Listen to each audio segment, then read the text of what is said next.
Assalamualaikum warahmatullahi wabarakatuh. Alhamdulillahirabbil alamin. Wabihi nasta'in wala umur dunya waddin. Wassalatu wassalamu ala asrofil anbiya'i wal mursalin sayyidina wa maulana Muhammadin wa ala alihi wa sahbihi ajmain. Amma ba'du. Puji serta syukur kita panjatkan kehadirat Allah Subhanahu wa taala. Atas rahmat dan karunia-Nya lah kita dapat menjalani puasa Ramadan tahun ini dengan sehat dan lancar, insya Allah. Sholawat serta salam tak lupa kita panjatkan kepada junjungan Nabi besar kita, Nabi Muhammad SAW, kepada keluarganya, sahabat-sahabatnya, dan insya Allah sampai kita selaku umatnya yang menunggu syafaat beliau di hari akhir nanti. Amin ya rabbal alamin.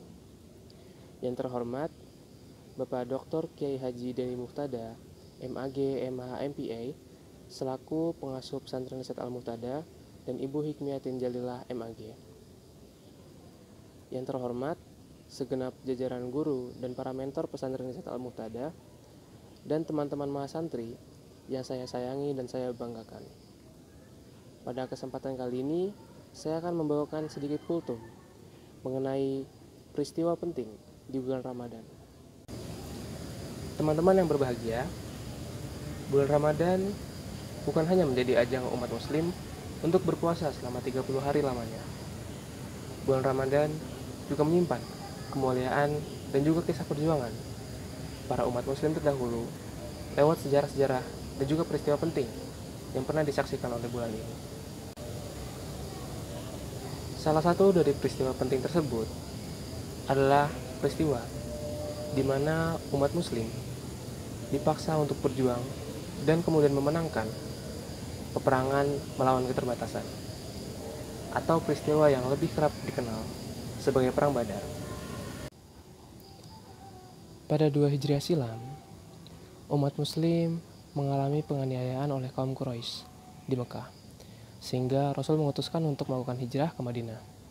Setelah keberhasilan umat muslim untuk hijrah ke Madinah, kaum Quraisy kemudian takut, sehingga mereka mengutus pasukan besar untuk menghancurkan umat muslim di Madinah karena takut akan kebangkitan umat muslim.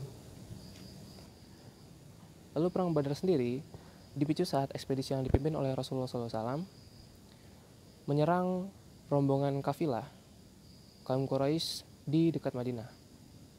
Kemudian kaum Quraisy yang mengetahui niat umat muslim mengerahkan pasukan besarnya untuk memerangi dan melindungi kafilah dagangnya. Ketegangan antara kedua kaum ini juga diperkuat oleh situasi politik pada saat itu dan juga perlakuan penganiayaan kaum Quraisy terhadap kaum muslim di Mekah, sehingga perang pun terjadi. Pada 17 Ramadan 2 Hijriah, kedua pasukan ini bertemu di sebuah daerah yang dikenal sebagai Badar. Kemudian peperangan pun terjadi, di mana pasukan besar Quraisy dengan 1.000 anggota dan persenjataan yang lengkap melawan pasukan muslim dengan 313 anggota dengan persenjataan yang terbatas.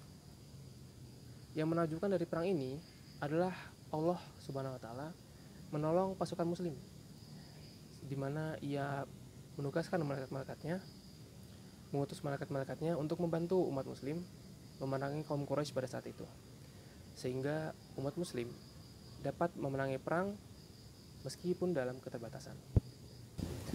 Nah, dari kisah Perang Badar tadi kita bisa mengambil hikmah-hikmah dan juga pesan di dalamnya, di mana saat kita menghadapi keterbatasan, maka itu tidak bisa menjadi alasan untuk kita untuk mundur, melainkan kita harus meningkatkan usaha kita disertai dengan ikhtiar dan tawakal kepada Allah Subhanahu wa taala. Maka insya Allah dengan usaha dan ikhtiar tersebut kita bisa mendapatkan hasil yang kita inginkan dan yang Allah kehendaki. Semoga cerita Perang Badar tadi bisa menjadi motivasi teman-teman sekalian untuk menjadi pribadi yang produktif, sabar, dan juga berserah diri kepada Allah Subhanahu wa taala di bulan Ramadan ini. Mungkin sekian kultum yang bisa saya sampaikan. Untuk salah katanya saya ucapkan mohon maaf sebesar-besarnya. Nun wal qalam wa yasturun. Bila taufiq wal hidayah. Wassalamualaikum warahmatullahi wabarakatuh.